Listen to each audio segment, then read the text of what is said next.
बसत नाहीये की महेश अण्णा आपल्यामध्ये नाही आहेत. पूर्ण सोलापूर शहर हे शोकाकुल झालंय.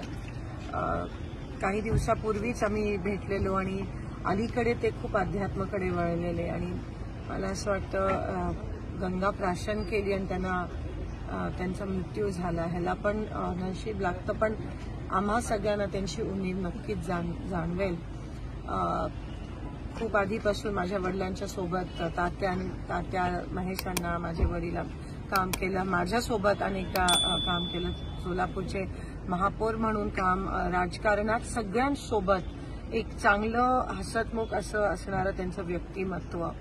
कधी कोणाला अशी वैयक्तिक टीका केलेली मी अजूनपर्यंत महेशांना ऐकलं नाही. एवढे म्हणजे विरोधात पण, जेव्हा राजकारणासाठी पण प्रत्येक लग्नात, प्रत्येक काही चांगलं कार्य असेल आवर्जून आम्हाला सामील केलं.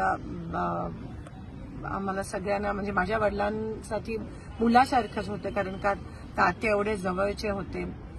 आणि आज खरंच विश्वास बसत नाहीये की ते नाहीये. शेवटचं त्यांचं इलेक्शन ते जिद्दीने लढले आणि पराभव होऊन सुद्धा असं कधी दिसून आलं नाही त्यांच्या चेहऱ्यावर. सगळ्यांशी चांगलं नातं, म्हणजे एक गोष्ट जर त्यांच्याबद्दल नेहमीच लक्षात राहील, सगळ्यांशी चांगलं, सगळ्यांशी हसत खेळत होते. आणि आज